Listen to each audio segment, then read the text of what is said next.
Good. So I'll go ahead and start this presentation. And at any point, feel free to interrupt me, ask any questions. And if you cannot unmute yourself and you want to ask a question, feel free to do so in the chat. And for today, I had prepared like some brief exercises for introducing ourselves, but I think that you might have some connectivity challenges if we pull out the Jamboard. So I'm just gonna like show them to you, and if we can, we'll see how we can do this. So um, let's do a little bit of a small round of introductions that we already were doing. And these are the tools that we'll be using. And of course, the conversation today is under the friendly space policy that you are all aware that we have a friendly space policy. So if at any point any of you feel uncomfortable or harassed by another participant, or you feel uncomfortable with something that I'm saying, you can just nudge me on the chat, and we'll see what we can do. Good. And of course, you have access to all the slides and examples that I've prepared. You can find them here in this link, and I've also shared there on the chat. So if at any point you want to go back to this slideshow, or you want to see some of the examples of the Jamboard, you can do so. And if you want to take notes, you can take notes in the school doc. I don't know how your connectivity might be working, but in any case, let me know. And if you're experiencing any challenge at any point, do not worry about taking notes in that document or anything. And so for today, I had thought about like doing a small presentation through Jamboard. I don't know if you've ever used Jamboard. Has any of you ever used Jamboard? Maybe let's start with that question.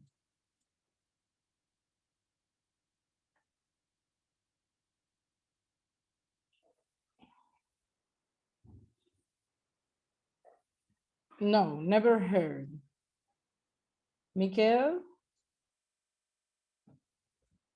Yes, please. Have you ever used this tool? The Jamboard? Yes. Yes, sure. I've used this several times. Cool. Do you think that you will be able to join or not? Like share how it is used? No. Like join us in the Jamboard, in the link. I should.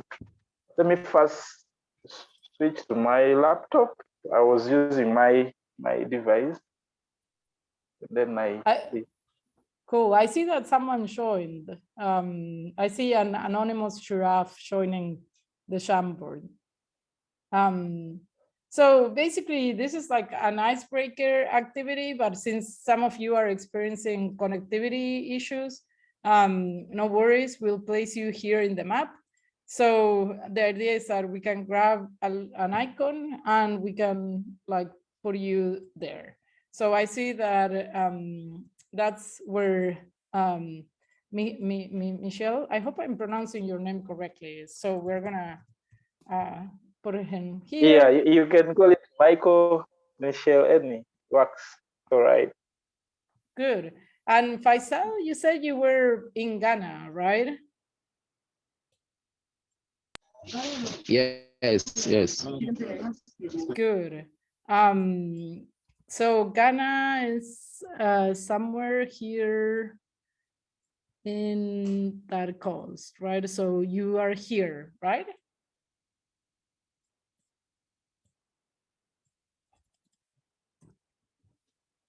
And would you like to share something that you love about your country, something that like really makes you proud of where you are living?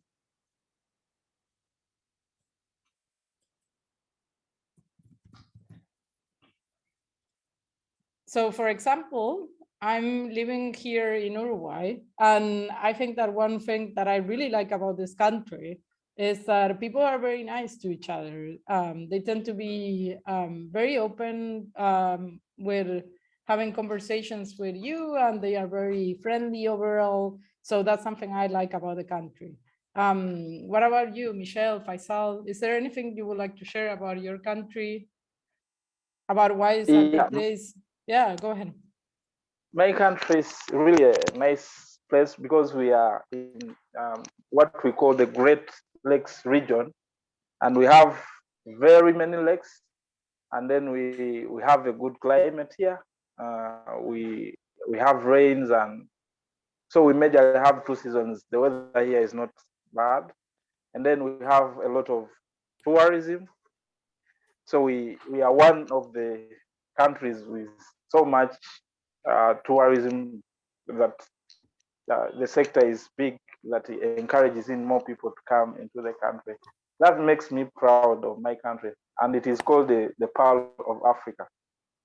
That's very good. Thanks for sharing, Michelle. What about you, Faisal? Is there anything like you would like to share about your country? Why do you like being there? Yeah, go ahead. Yeah, I hope everyone can hear me. Yes, we can hear you. Okay, my country is a very peaceful country, and Ghanaians are very hospitable to foreigners, especially. Um, we are the first country to have gotten independence in West Africa. That's in 1957, and our food are very delicious. So I'm proud to come from Ghana. Thank you. I've heard that the food from Ghana is very good. Well, that's something to be proud of. Like a good full food culture is something to definitely like. That's important. And let's see now, how are you feeling? So these are some squirrels, and I want to invite you in the chat to tell me like how are you feeling today on a scale of squirrel. So for example, today I'm feeling like an 8. So I'm gonna put there on the chat that I'm feeling like an 8 because I'm like stretching myself. I'm like I'm ready to start the day and to start the week with all of you, like very nice people. So if you can tell me in the chat, how are you feeling on a scale of squirrel, and maybe share why did you pick that squirrel? That would be great. So I'll give you a couple of minutes or a couple of seconds mainly to decide how are you feeling today on a scale of squirrel?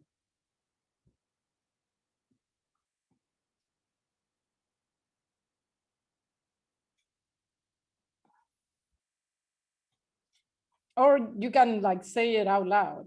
Like you can open your mic and say it out loud. How are you feeling?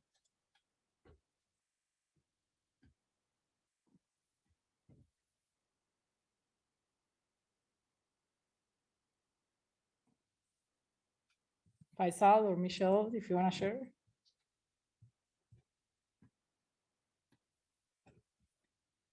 Okay, Faisal says 10. There's no 10 here. I'm guessing that's 1. And then Michelle says a 3.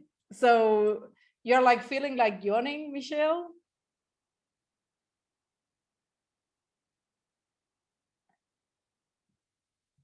You're, Yeah, yeah. I'm like, there's a lot of, I have a lot of deadlines this week, so about 3 serious deadlines. So I have a lot of work on my table, and I really need to get this done. So I'm just there. That's good. And I'm sorry that we're having like a kind of a slow activity, but like I hope that you can learn something from here now and we can share something. So now I want to ask you something that you forget, like think of an event that you've participated in the past, and what is something that you were like, no, I'm gonna forget this about this event because I didn't like it, and something that you remembered of the event. So for example, I went to the Wikimania that happened in Sweden in 2019. And something that I remember from there is that they had sustainable foods. They organized like a lot of different, like they gave us different foods and they were all like produced locally, and they had different foods that were sustainable. And something that I didn't like that much of that event was that the venue was very big. So you had to walk along to try to find your place. So what is something that you forget, or that you like, that you want to forget about an event, or that you didn't like that much about an event, and something that you remember? It can be any event.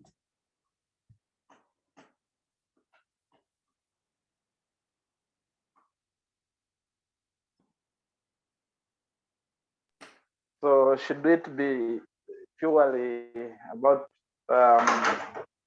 Wikimedia? It could be about anything. It could be about like an event that you attended in your country. Like, I don't have to know the event. Okay. I attended an event in Germany, and I didn't like the food because they never had like African food. They have burgers, bread, things like that. And for us, here we have like a variety of. So I think it was because we have our own perspective of how food should be, and I didn't like the. That's one thing I can forget about that. And then what I loved is that the place where we were was a nice place. It was in Heidelberg, so we enjoyed the stay there over the time. So that's what I can remember about that event. Good. That's actually great. And what about you, Faisal? Something that you remember or forget or want to forget about an event?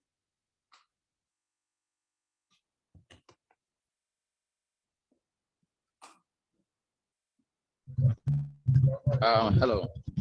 Hi. Yeah. I participated in an event, the Wiki Vibrance, where I mentored a newbie on how to edit, how to translate articles from English to the Hausa language. And since it was his first time, I taught him how to translate, and he did 4 articles. Yeah, he translated 4 articles from English to the Hausa language. That's what I remember. And something that you like sort of think that didn't went as expected, didn't go as expected, and you didn't like, and you would like to change, for example?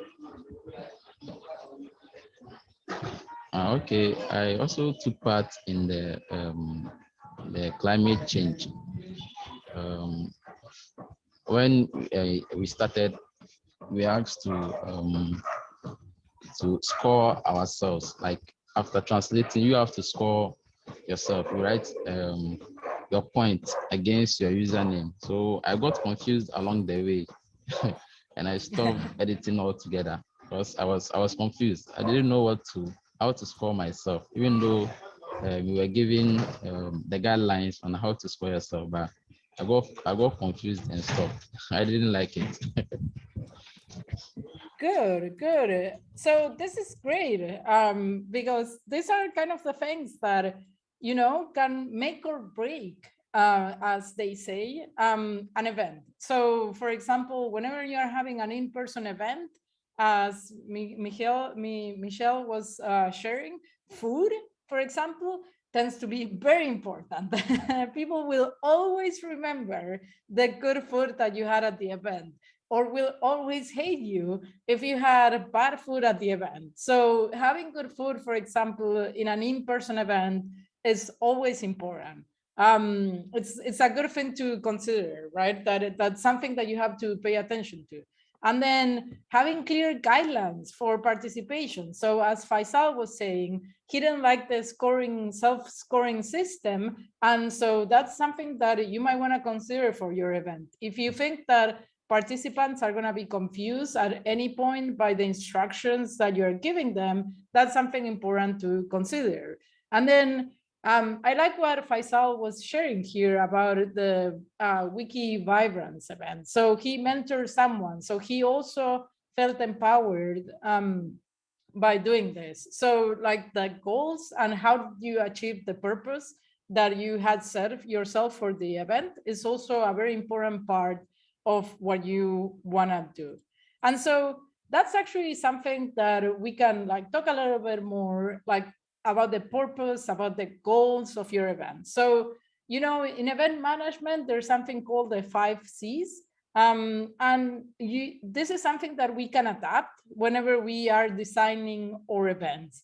So events need to be designed. As much as we like to be improvising, sometimes in the Wikimedia community, it's actually important that we pay some attention to some of the details of organizing an event. So what are these 5 C's that people in the event planning, event management services think of? So the first C is concept. And we're going to spend a lot of time talking about this one because this one is actually very important.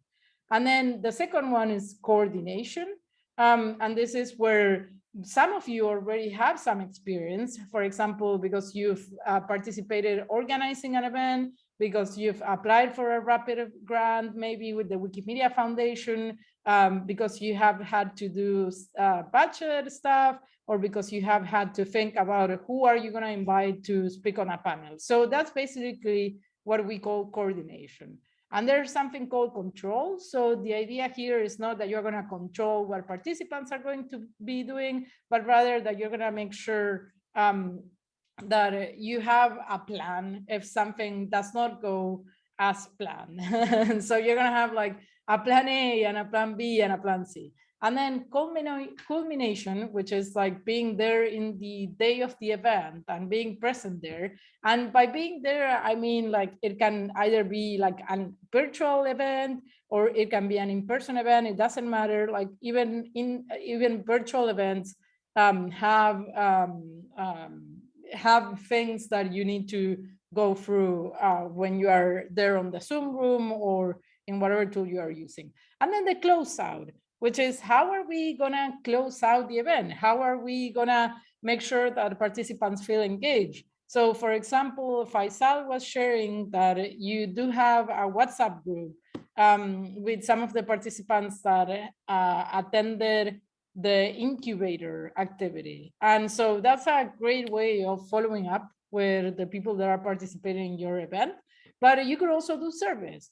You could also do interviews. There are several ways in which you can learn from your experience with the event. So that's the idea of closeout. In closing out the event, you are also gonna implement some tools for monitoring and feedback. So what do you think each one of these mean? Like when I presented them to you, what do you think that was the meaning of each of these?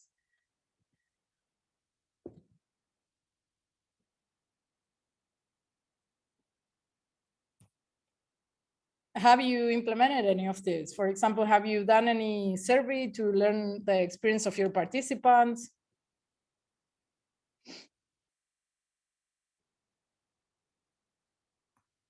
Michelle, Faisal? No, please, no. And how has been your involvement in organizing activities? Like have you been involved mainly in giving trainings?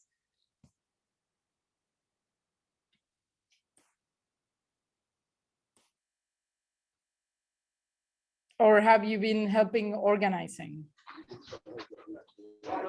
Yeah, I've been helping organize sometimes. I remember during the COVID time, we had our first in-person that's when the restrictions were lifted. Around December 2020, yeah, I helped organize an event, that's the Ghana History Society thing, with a colleague, where we introduced people how to use newspapers and journals as source of references for Wikipedia articles and Wikidata items. So we had a weekly training that we do to help newbies if they have any difficulties, if they can't edit, or maybe they have any difficulties they have, then we show them how to go about it. Good. That's very interesting. That's super interesting. Thanks for sharing. Okay, I don't know if Michelle is there or not. I saw him like drop off for a second. Yeah, you're here. I'm here. Yeah. Yes. So yeah. Like about the 5Cs, one, I will first talk about the coordination. I've ever coordinated several like events, mainly with the organization, organized meetings for the organizers or the leading team of these events, like to follow up. And then I've also done some communications like to the people who are responsible to, because now like organizing events, we have what I may call departments. So who are responsible for the different activities. So in the fight,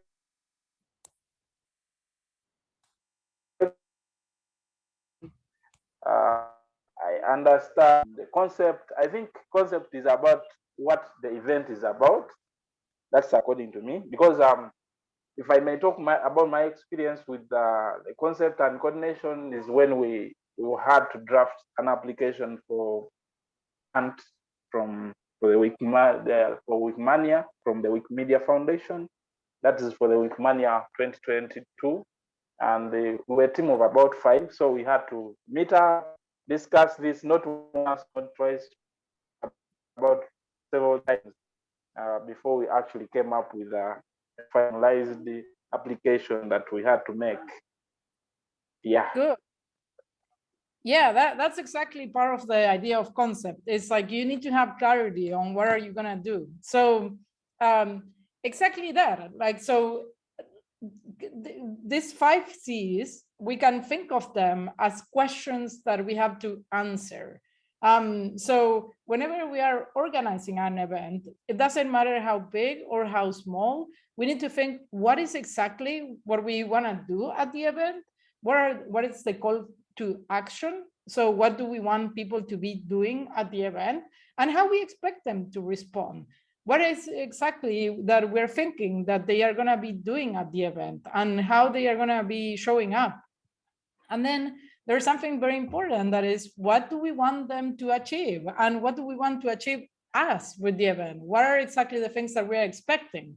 Because sometimes, for example, we could be like, we could organize a contest and say we want people to participate in the contest. And then that's like an important part. We want them to actually be joining the contest. But, you know, sometimes we might be organizing an activity that is more for raising awareness. So we organize a contest, and then we get in touch with partners thanks to the contest. And that's something that we can achieve through the event, even if it's not the stated goal or purpose of the event. And then, of course, this all take us to when and where the event will take place. Because let's say we want to do a photo walk of nature, and we organize a commons campaign for doing the photo walk in nature. And then we realize we are in the middle of the winter in our country. Then it might not be the best idea, if we want to organize a photo walk in nature, to do it in winter, because people will be like, I don't want to go out, it's raining, it's cold, it's not the best season, I'd rather stay home and watch Netflix or do something else. So it is important that we think what we want to do, and then that's going to determine the when and where the event will take place.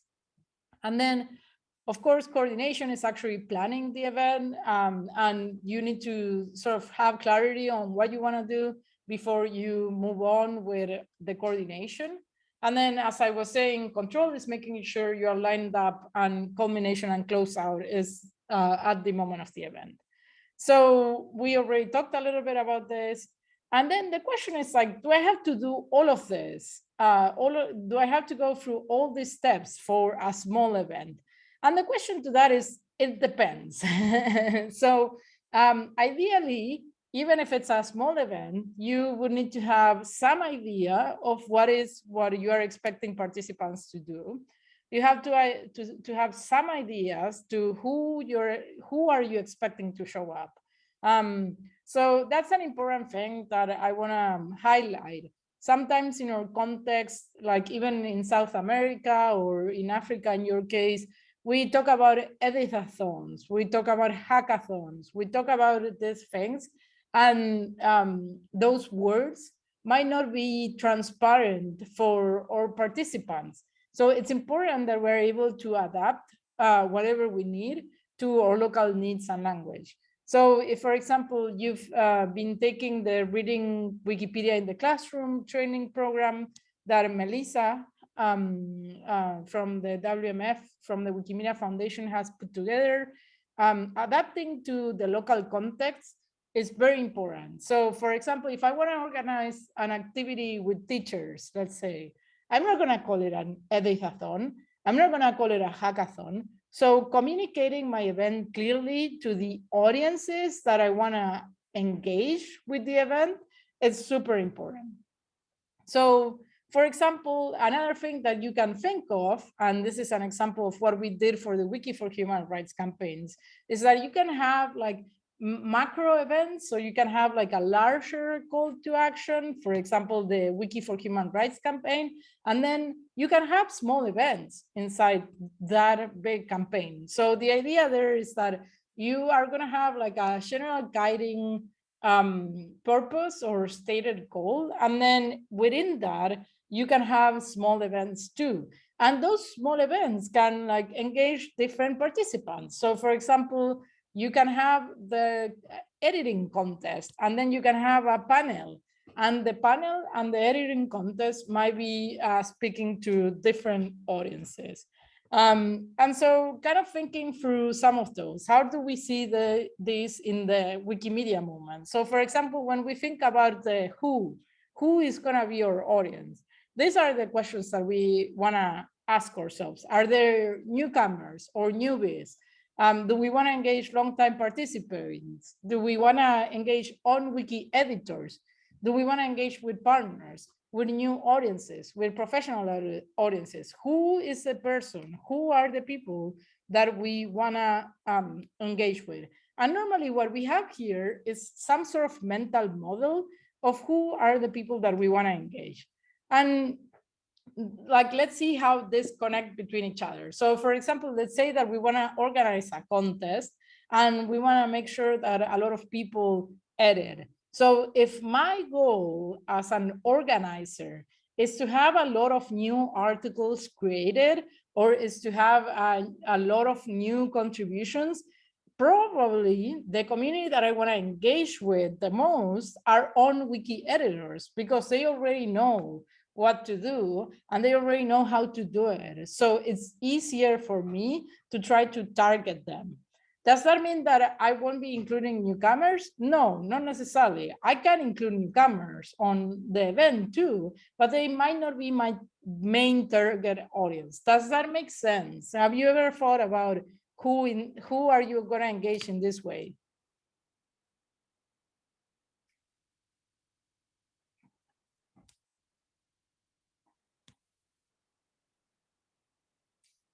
So for example, when you are organizing your events, how do you define who is going to be? Yes, Faisal, go ahead.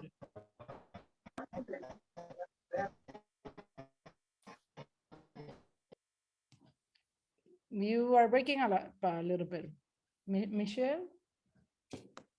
Yeah, so when we were making the application, Oops. Please, Yeah. can you come again? Yes, now we can hear you.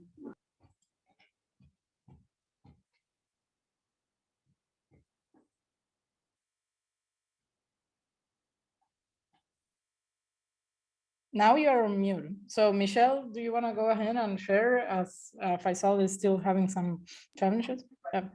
yeah, when we were, because we had this discussion undergoing when we were planning on how the application should be, to whether we should make or give out what we call national grants to those who didn't succeed with the international grant.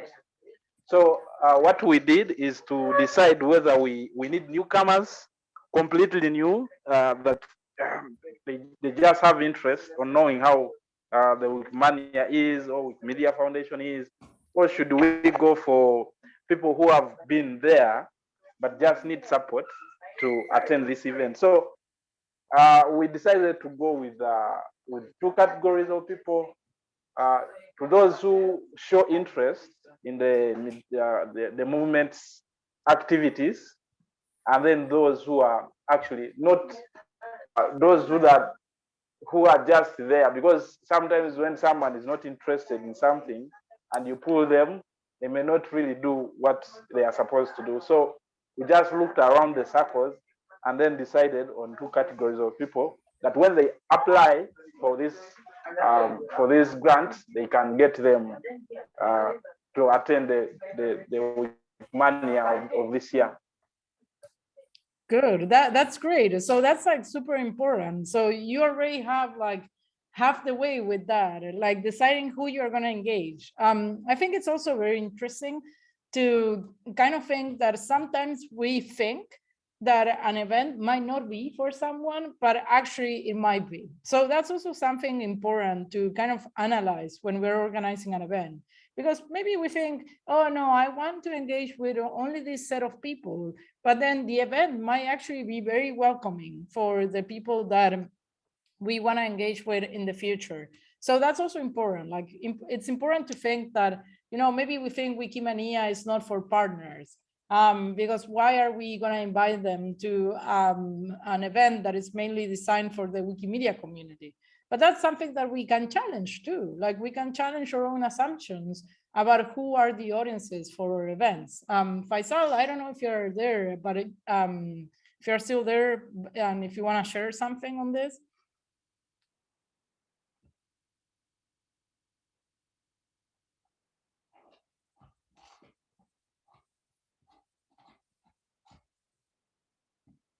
Faisal?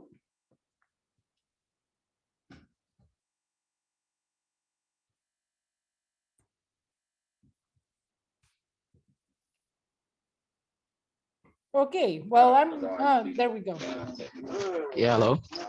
Hey, we can hear you.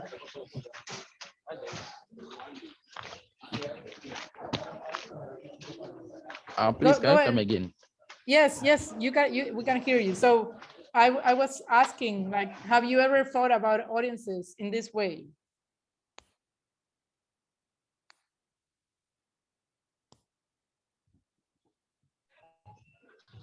Yeah. We sometimes, or should I say, we always try to engage new people, like introduce new people into the community. So in our ads, we tell we add that like we want to introduce new people into the community. So we teach them about the movement, how to edit, and the reason why they should edit, and also not to expect payment since it's an NGO, and they shouldn't like paid edit. Maybe they shouldn't edit so that they receive payment or collect money from someone to create an article for the person. Yeah, that's that's something that we normally do here. Good. Well, thanks for sharing that experience, Faisal. That's great.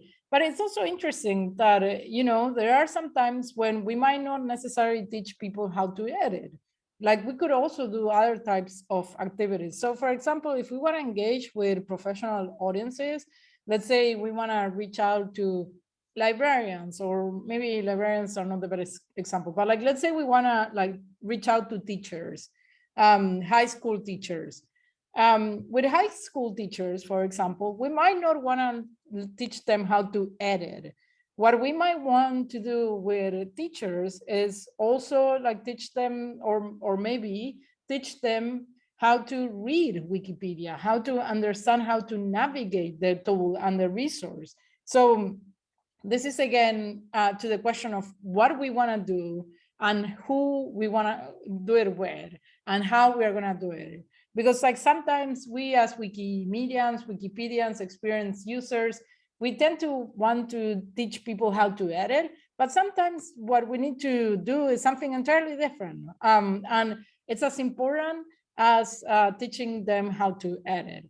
So that's the thing that we want to like kind of explore in the second step. So who are we going to engage with, and what is our call to action? What do you want the audience to be doing? So sometimes we might be sometimes we want them to be more active. So we want them to actually be doing something. For example, we want them to be adding a reference to Wikipedia.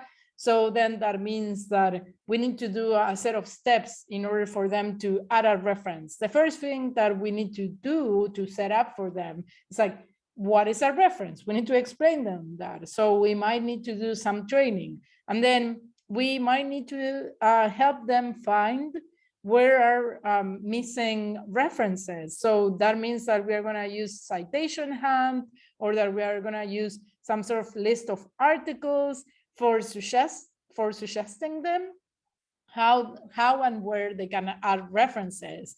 And then we're going to follow them. We're going to try to see how they are doing in adding references. So that, like, as we can see, like deciding who is going to be your participant and what you want them to do is going to shape the event. It's going to give you an idea of what you have to do for the event to be successful.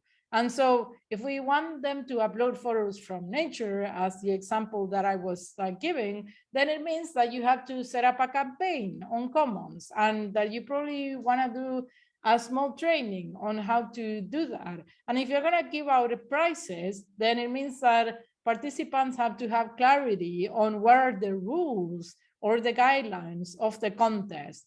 And sort of like understanding each of these steps, it's going to help you create your checklist. What are the things that you have to do in order to ensure that the purpose and the goal and the audiences are matching each other in the coordination phase? But sometimes you might be doing something that is more like, not as active in the sense of like having people do something, but more like make them think about something. So for example, you might want to help them connect Wikipedia to their work, to the work that they are doing. So for example, I recently gave a two-day training to a group of climate journalists, and we didn't do that much editing. We only do like a small editing activity in our 10-minute conversation, but we navigated through all the different aspects of Wikipedia and tried to connect that to the work that they are doing. So for example, how you can use journalism pieces as references for Wikipedia articles. How do you find information gaps in Wikipedia articles? All these questions were the questions that were asked in the training to the journalists, even if they didn't do much in terms of editing. And why was that important for the audience that I was training? Because I need them to understand how Wikipedia can help them with their work, for example, for having more visibility before they actually engage or go through the process of learning how to edit. Because learning how to edit is it also comes with a like some type of small like learning curve. So what's your goal? That's the important thing. So in the case that I was like signaling, my goal was for them to understand what they were committing to before they would actually go through all the process of editing and everything, right? And so, for example, when we do GLAM partnerships, this is very important. GLAM partnerships, like galleries, libraries, archives, museums, they have to have a lot of clarity that they are committing to something that is going to be a long-term commitment, that is going to be a commitment that is going to require resources on their part. So even if it's just like human resources, they are going to need to be there participating with you. So that's important. And so your goals can be like bring and retain new editors. Maybe it's raising awareness about what is Wikipedia, or it could even be creating trusting bonds among your own communities. So not all the things that we do are like for training someone else. We can also decide that we want to, do a hangout with our community. So for example, on Saturday, we gather with the Wikipedia community here in Uruguay. And so what was important about that, what was important for us to provide them with drinks, to provide them with food, good food, and to provide them in a space where they felt that they were part of that they were joining a friendly environment. So if I want to create trusting bonds with my community, I'm not going to invite them to come to, I don't know, like a place where they don't feel comfortable. So that's important. And maybe you could like even explain to a partner what's Wikipedia. So what's the goal of your event is very important. And then it's very important that people can have fun. Fun is a crucial component of most event experiences. And we tend to overlook that. We tend to think that fun is not for adults. So if you're having fun, then something must be wrong. But like fun is actually super important of most event experiences and of most learning experiences. So if you're not having fun while you are learning, you might not retain the information that is being sent out to you.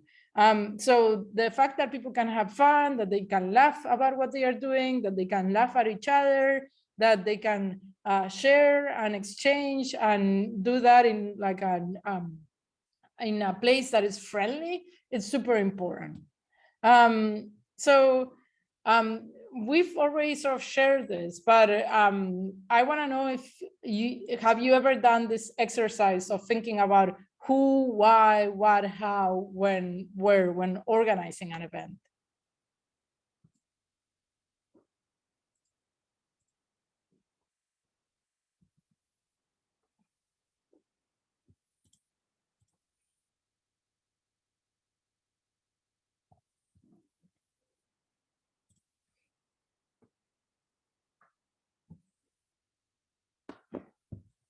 So have you ever gone through this exercise of thinking this?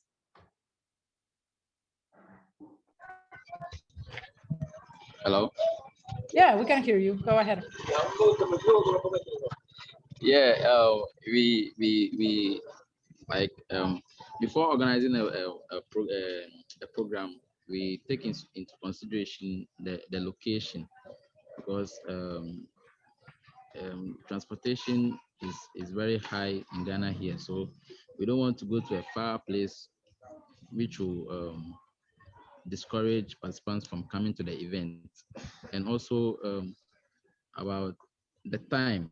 Yeah, most of our events are done during the weekends, weddings, outdoorings, and other events. Mostly they are done during the weekends, because Mondays to Fridays are for work. So we also take into consideration the time. That's when, and also why. The community here in Ghana is very small as compared to other communities in the world. So we want to engage more people, like invite more people into the movement, so that the community here will grow and achieve the aim and purpose of the movement. Yeah. Great. I mean, this is interesting, Faisal, because what you are saying is like, for example, that you are organizing mainly on the weekends. And that means that, you know, if you want to like bring in volunteers, you want to make sure that they are actually can come, because like for them, if they are working Monday to Friday, then they might not be able to come during the week to an event. But for example, if you are organizing for a group of teachers, or if you are organizing for a group of journalists, or for some people that might have a connection to Wikipedia in a more professional capacity, then that's when it makes sense to organize activities with them on Monday or Friday, because they actually want to, Monday to Friday, sorry, because they actually want to make this part of their work. So that's important to consider when you are thinking about the who. It's also going to determine the when, right? For example, the journalist training that I did recently, we did it on Wednesday and Friday. And that's actually important. We had to do it on Friday, like the last one, we had to do it on Friday, because for them it was important to be like more relaxed. You are kind of entering into the weekend, so it's not like Monday peak beginning of the week when you are very busy and you want to start doing your work. So it was actually important for them to have some time that it wasn't like their normal working time, and that's why we organize it on Wednesday and Friday. So it depends a lot on who you are inviting, when are you going to do it. So I'm going to move forward unless Michelle, do you want to share anything about this point? Like, have you gone through this exercise, Michelle, with your group? Yeah, actually, most times we call it a brainstorming. Yeah, so where we raise questions to some questions which we may not even have answers then, but when we need to actually think out on what should be the proper way on handling some issues or some sessions, depending. So sure, better than it's Great. Thanks for sharing.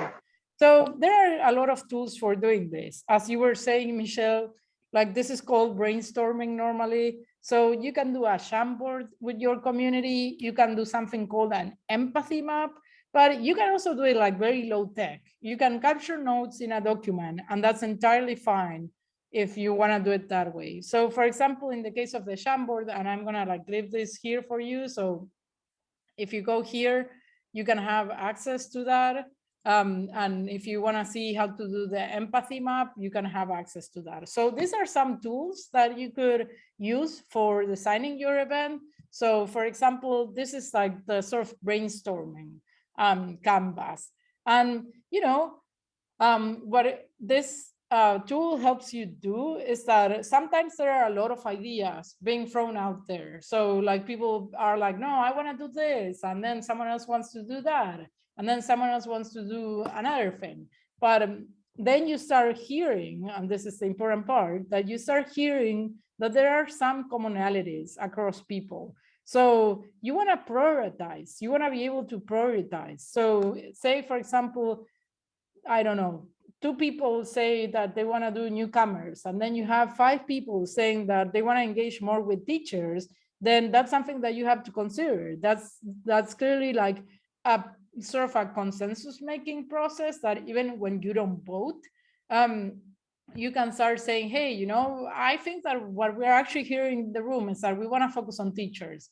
And so that's the whole purpose of doing this tool. So how do you use it? You basically like post some post-its on the canvas, and then you decide, oh, these are the things that we want to do. And this is actually like something important too, that as Faisal was saying, sometimes transport is very expensive, so you cannot move around through the city. So organizing online with these tools, visualization tools, helps you a lot and helps people a lot to understand what they want to do. And this is an empathy map. This is a tool that you might be familiar with. And in the empathy map, you sort of start from here, And then you go through, so you start with what do they hear, and then you move through the canvas, and then think about what they are pains and gains. So the idea is that you are going to put yourself in the shoes of the participants. So when Faisal is saying, oh, you know, like volunteers cannot participate during work days, well, that's putting yourself in the shoes of the participants. And the empathy map, the goal of the empathy map is to understand what your ideal participant might be thinking, might be feeling, might be hearing about your event, might be seeing about your event, and what do they want to do? What are their goals? How they should react to that? And then pains and gains. The idea here is like, what is the thing that you know might make your participant not participate in the event? So, for example, if transport and like the idea is that you work with these pains and gains in order to provide for the participants to like lower those barriers. So, say for example that you want to engage with a lot of women in your country, and you want to invite them to an event that is about like, we are gonna increase the gender perspective on certain African articles, and then or articles from Ghana, and one of the pains for them might be that they don't have anyone to leave their kid with. So how do you solve that? Well, you give them childcare, or you give them a stipend so they can participate in the event and not worry about having extra work after they participate in the event. And then gains, what are the sort of things that they could obtain from the event? So for example, they could obtain a professional network that they didn't know that they could tap on, or they can leave the event inspired and empowered, and that's also very important. So for example, what Faisal was sharing about this participant that did 4 articles, that translated 4 articles, for that participant, feeling empowered is very important, or was very important. So through the empathy map, you sort of map out what are the expectations and what are the needs and what are the barriers that your participants might have. Do you know any other tools? What do you think of these tools? Have you ever used them? Do you think that they are they applicable to your work?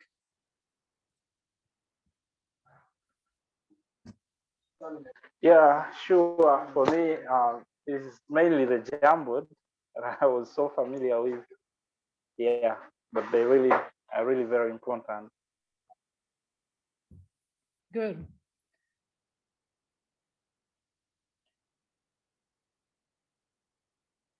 And you can also do this empathy map. Yeah, Faisal, go ahead. Oh, okay. As I said earlier, I also use the dashboard. It helps in tracking what participants are doing and the articles they are working on, and the number of references, the number of views that has happened on the articles. So it helps a lot. Yeah, I mean, that's very important, but like also taking into consideration that the dashboard is actually something that you use for monitoring your participants' activities. So that's when you already decided like, this is what we're gonna track. So for example, if you are, so let's say that you're not giving a training, or that you are not like teaching people how to edit. So if you're not teaching people how to edit, how are you going to monitor your success on the event?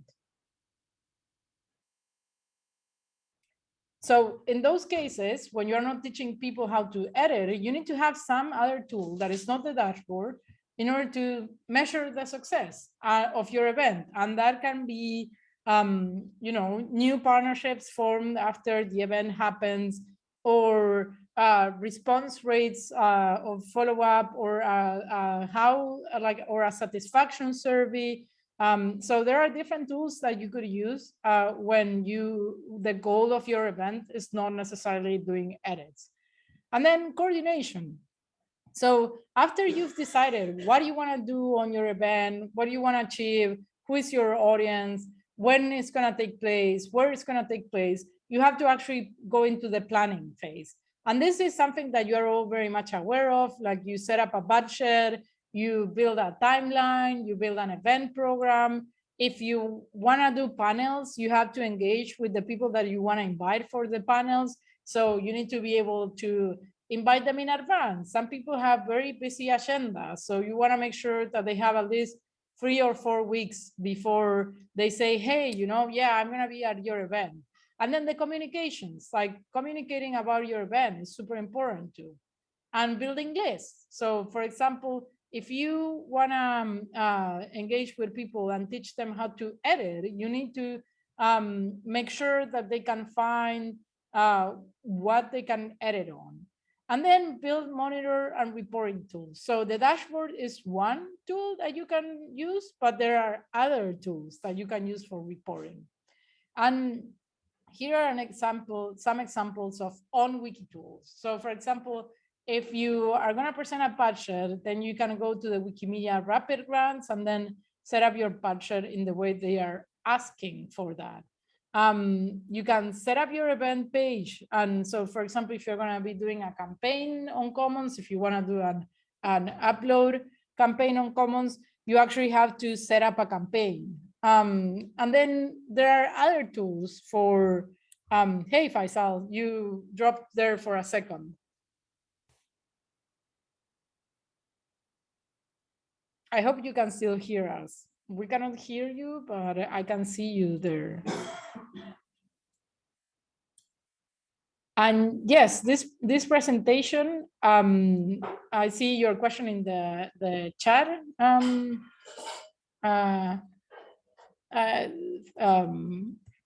Faisal, sorry, Michelle. So the presentation is here.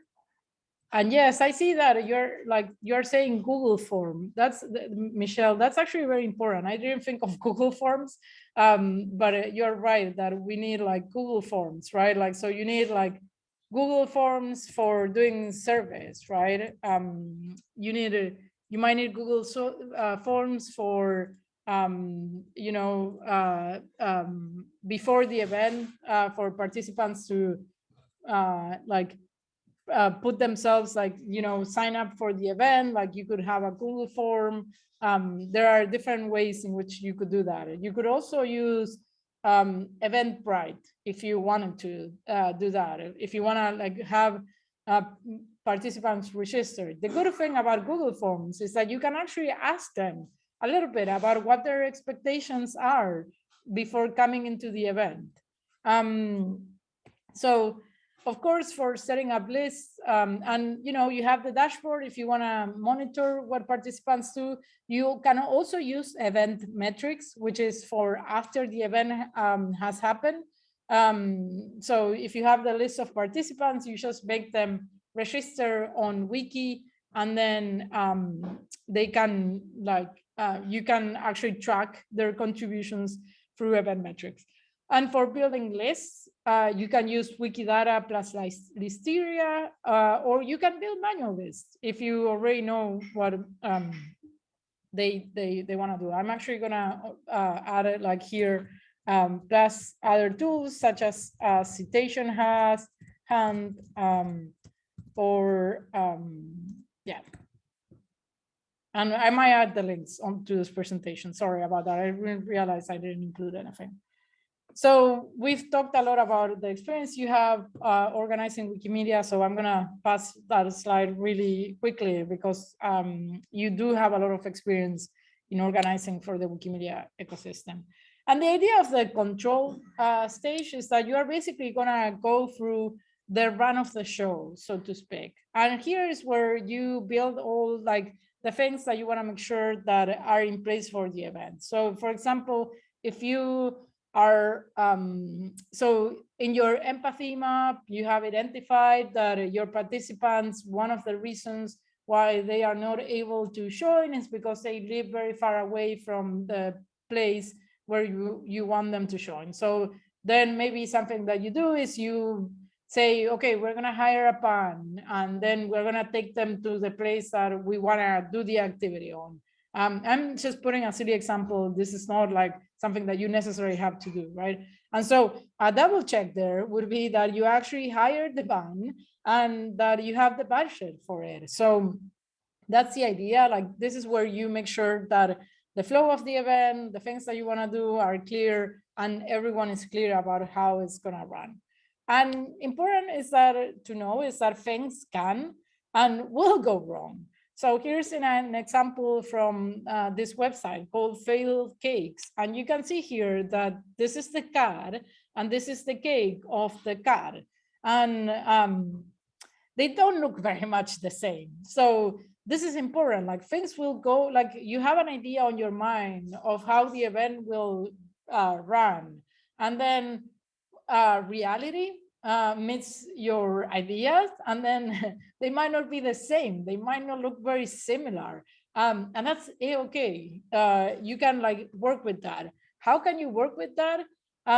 You can learn from your event. What's the thing that you were expecting that didn't go as expected? And what are the things that you will change in future events? What are some of the things that you will do different? So how do you deal with this failure? It's actually very important because it's part of the learning process. So I want to ask you, what do you do when something in your event didn't go as expected?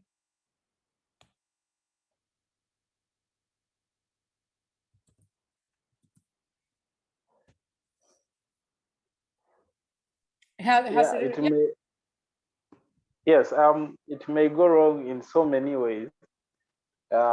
One, it can be budget wise, when like you made a budget for this event, and then the expenses are going beyond what you had planned for. So there, I really don't know how you really go about that. And then there are also cases where you might have minimized like the number of people that may come, and then you've hired this venue, which is actually not enough for the people that have actually come. So, and this actually may sometimes, if an event is more than one day, it may call for change of venue, something like that. So it may actually go wrong in so many ways. But as an event organizer, you need always to be dynamic on to plan on how to plan on some of those things.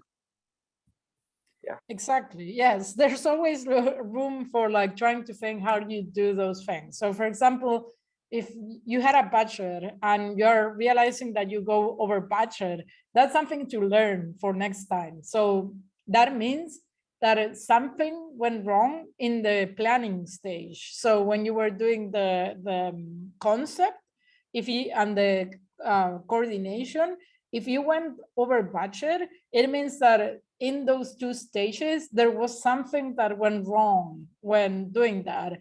And then fixing it is very important. So how do you, so you can learn there how you will do it better next time, making sure that the budget is actually more accurate is super important. But then how do you fix that in the process? Well, you know, maybe you talk with your grant officer, or maybe you have to cut some things that you had included in the budget because you cannot provide them any longer.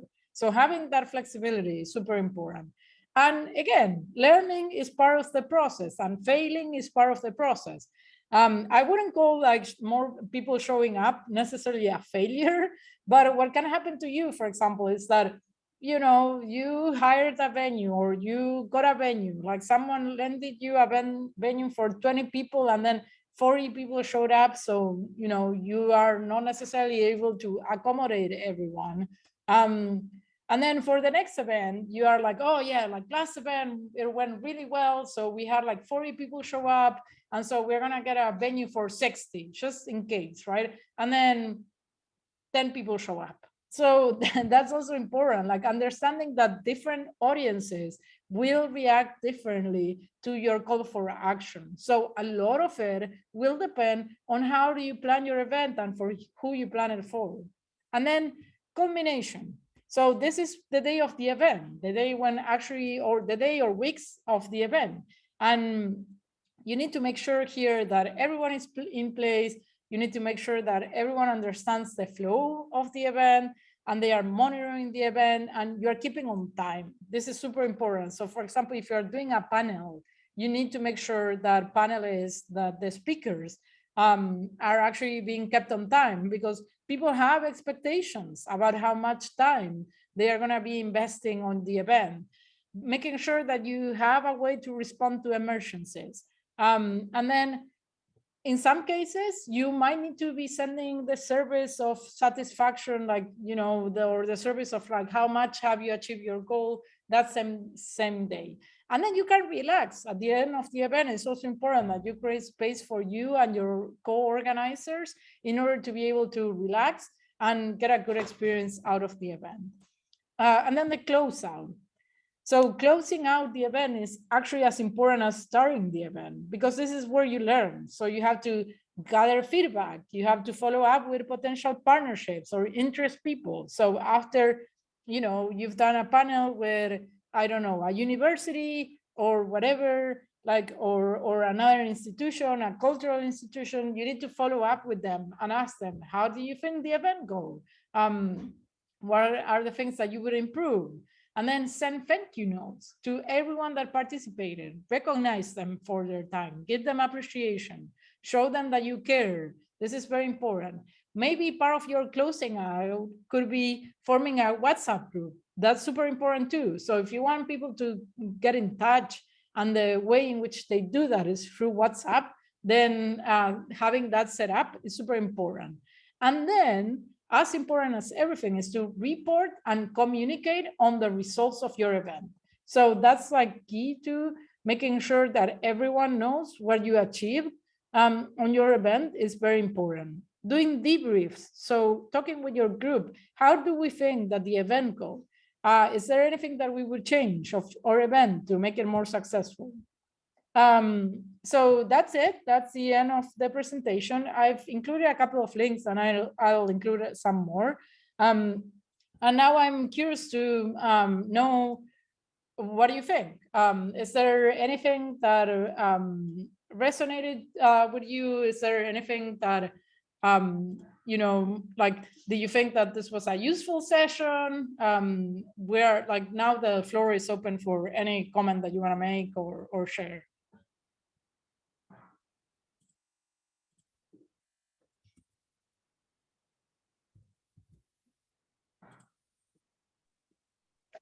Yeah, I would say thank you so much.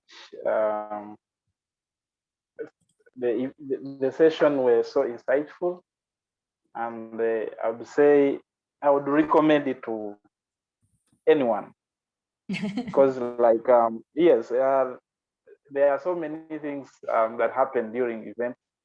With the few that I've organized, you really find that there are gaps that you need to fix, and you cannot just fix them. You need such skills, you need such information, and you need a lot of this to be running in your head as you're applying this in the actual, like, from the event preparation, from the event itself, and then the after event organization. All these things, you find that all these are so important, and not only for small events, but even for bigger events, both virtual and physical events. It's all because the principles are always the same for all these. Thank you so much, Evelyn. No, thanks for being here, Michelle. And thanks for this. And yes, like what you've said is like super important. It's like, it's these principles apply for big events, small events. It doesn't matter how big or small your event is. Like, you have to take these things in consideration.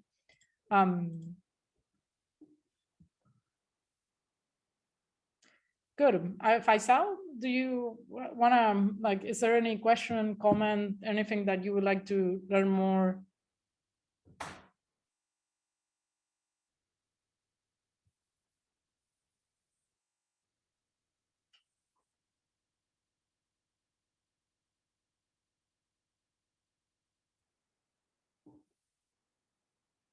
Well, I don't know if Faisal is still there, but in any case, we're reaching to the top of the hour that we had for today. So I want to thank you for being here today. I might share this with the rest of the Let's Connect group, just in case. I think you actually, both of you have a lot of experience in organizing events. So it's super important that other people can also hear about that. Do you mind if I share this recording with others? Yeah, sure. It's all right. Will you be able to share the presentation this? Yes, the presentation is already there. So do you see the link in the chat, Michelle? Let me check. Oh, yes, it's here. So click on it, and you have the slides there, and then you also have the Jamboards, and you have the empathy map and the canvas. And I'm gonna add a couple links to the presentation, but you should have access to all of that, and you can share that freely. Oh, okay, thank you. And I'm gonna upload the video to that same folder. Okay. Okay, well, so thank you so much for being here, and thanks for joining, and I hope this was an entertaining experience. And remember that, like, you've shared a lot of things today, so you also have a lot of things to teach some other people. So I'm really, really, really looking forward to hearing from you as sharers some other next time. So thanks, everyone. Bye. Bye. Bye, Faisal.